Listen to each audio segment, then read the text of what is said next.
it's Rebecca from Dystonia Me.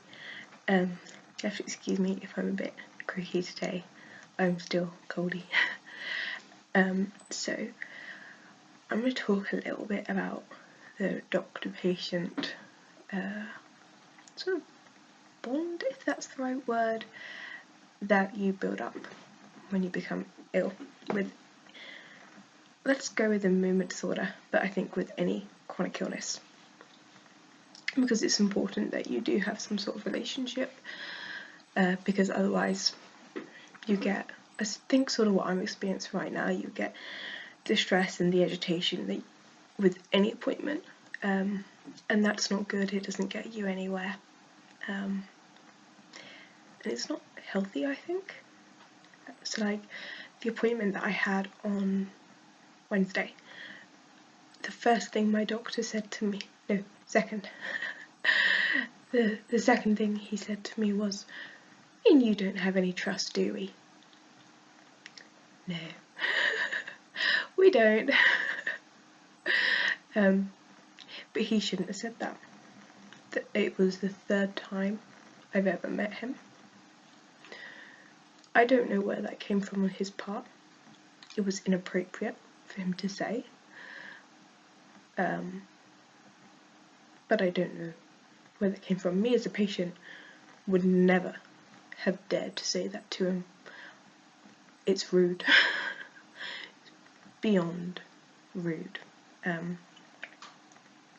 And it doesn't help build the foundations of a doctor-patient relationship. I just and I sat there personally not knowing what to do. Part of me wanted to go, do you think that's appropriate to turn around and say to me, and how would you like me to respond, because I don't know what you want me to say. And the other part of me, which I think was just in shock, just wanted to laugh, but because that's what I do when I feel awkward, I laugh. I'm someone that laughs at everything.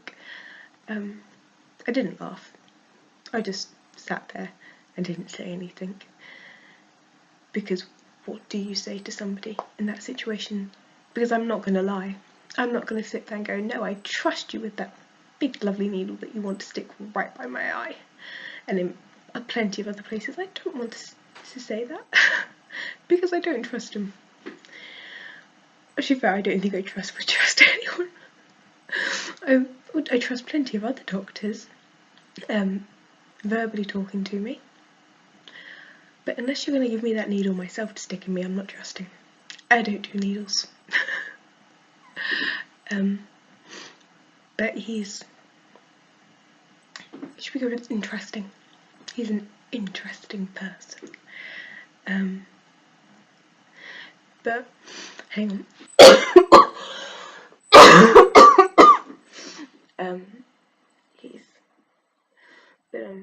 Yeah.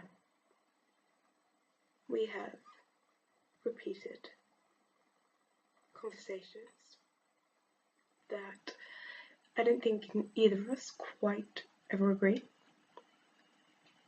And the first time I ever met him, it went a bit like, you can't have your Botox every 6 weeks.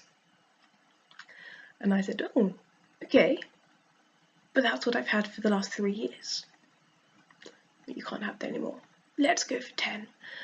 I came out in a state, as you guys know.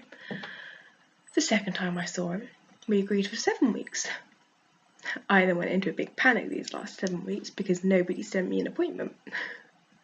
I then found out on Monday that I was going Wednesday. I get there. You can't have your Botox every 7 weeks. Let's go for 9 weeks. No, it's not happening. It's just... no. I mean, he sits there and says to me, it's meant to last for 12 weeks. I don't understand why it's not working for 12 weeks for you. At the very least, it should be working for 9 weeks and then it should start to taper off. I understand that. I've read plenty of papers on it. I'm not stupid. I've done my research. I've had plenty of doctors explain it to me. When I got ill, I read about my condition. I've read plenty about my condition. I understand what's meant to happen. Unfortunately, it doesn't happen. I can't help the fact that my body doesn't respond to the treatment the way it's meant to. And there's not a lot I can do about that. I can't click my fingers and wave a magic wand. I think he would like me to. I think what he wants me to do is turn up in his office and go, "Look, it worked!" I can't. I'd like to. I would love it. I don't like needles. If I could have them less often, I would happily. If I could go a year or even 5 years in between injections, or just not ever have them, I would quite happily do that. I'd rather not see anybody. I'd rather not have the condition.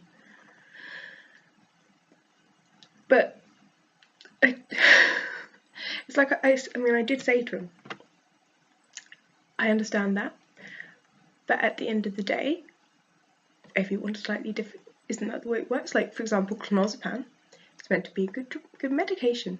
You give it to me, I turn psychotic and think amputating my leg would cure me. My brain isn't in my leg, so I don't quite understand why I thought that. But, you know, for some reason it turns me psychotic. Again, I can't help that reaction. Everybody's different. Surely, same sort of thing works. Always Botox, one of those magical medications that won't happen for. But he didn't give me an answer to that one.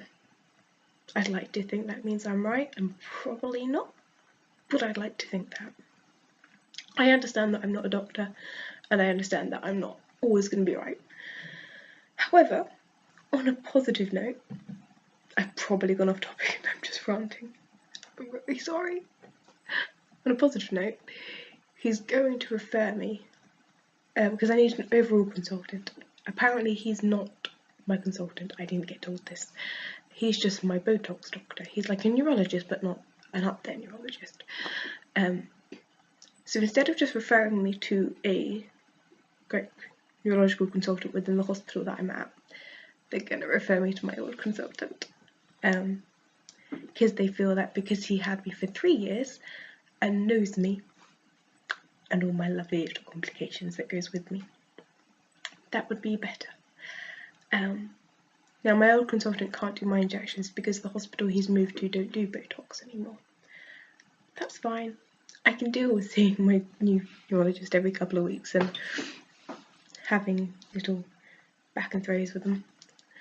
I'll get used to that, especially if it means I get to see my old consultant, because I think my new one's just kind of had enough. 3 appointments since he's had enough. It says a lot, really, doesn't it? But yeah.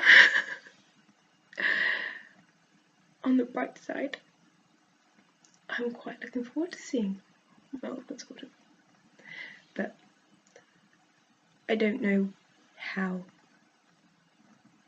my new one thinks he can build trust. I understand that your doctor is not your best friend.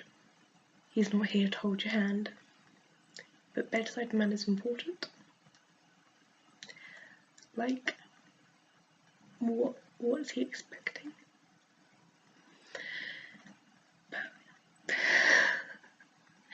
I know that lots of people have doctors that they just have to put up with, and I was extremely lucky to have one originally that I liked and I got on with, and we had a very good doctor-patient relationship in that he would listen.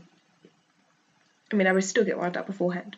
I'm just one of the people, I don't like injections, I would get wound up. But I would go into the room, I would say, these are my questions, what can you do? And he would go, oh. And I'd have no reason to worry because it'd be amazing. But it will work itself out. And I'm going to go because I've just seen how long I've ranted for. But now you know what happened. Guess I'll probably rant at you in another 7 weeks. That's if I get an appointment. Because apparently there were no Botox clinics booked for November. So I was just told I would get a letter in the post, so I'm guessing I'll be phoning up in November again, going, do I have an appointment? it will work out.